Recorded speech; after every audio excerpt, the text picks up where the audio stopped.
Farage forced to abandon Rotherham event amid protests. Nigel Farage has abandoned a public appearance in Rotherham because of protests outside his party's office. The UKIP leader was due to cut a ribbon at the office of election candidate Jane Collins, but his team said he was not coming out on police advice. About 40 protesters gathered outside the office, shouting that the Ukip leader was not welcome in the town.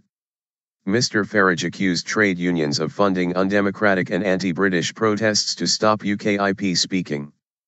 The high-profile visit was supposed to draw attention to UKIP's challenge to Labour in May's general election and comes 2 days into a withering report into the way Labour-run Rotherham Council failed to deal with child sexual exploitation in the town. Someone to hate. The BBC's Danny Savage said Mr. Farage was currently holed up inside the office and was unlikely to come out until the hubbub had died down.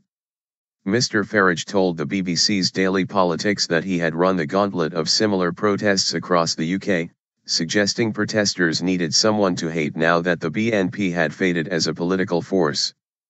Policemen and protesters outside the UKIP office in Rotherham. About 40 protesters gathered outside the UKIP office in the town. Protesters outside UKIP office in Rotherham. Protesters chanted "Say no to Farage's racism." He suggested the Socialist Workers' Party and had teamed up with Green types and a number of former Labour councillors to disrupt Friday's event, saying bracketing UKIP with BNP and the EDL and other extremist groups is frankly ridiculous. Mr. Farage said something had gone badly wrong in Rotherham, saying the scandal had its roots in a policy of multiculturalism that had divided not united the country. Labour-led Rotherham Council has been accused of wholesale failings in child protection after an inquiry last year found that 1,400 children were abused by gangs of men, mainly of Pakistani origin, from 1997 to 2013, in the town. The Labour leader of Rotherham Council and several members of his cabinet resigned en masse on Wednesday after a government-commissioned probe found the council was not fit for purpose and external administrators should be sent in to take it over. Horrible abuse. Mr. Farage suggested the situation in the town was a product of deeper social problems, where different groups had been afforded different treatment under the law. Protest at UKIP Rotherham office. Protesters chanted "Say no to Farage's racism." For 40 years or so as a country we have pushed a policy of multiculturalism in that we actually encouraged communities to be divided, he told BBC Radio Sheffield. And then we have seen a collective blind eye being turned to horrible abuse for fear of being thought to be racist. We have to stand up, much more firmly, for the concept that I want to promote, which is intraculturalism.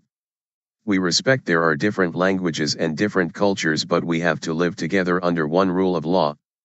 Big target.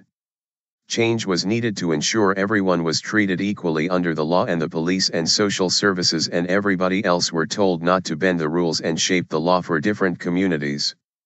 Mr. Farage claimed such cultural problems were not just confined to Rotherham. Prime Minister David Cameron has said there was evidence of mismanagement, political correctness, bullying, sexism at the council, and that all councillors should have to stand for re-election in 2016. But Mr. Farage said an all-seats election should be brought forward to May 7, when a third of councillors are due to be elected anyway.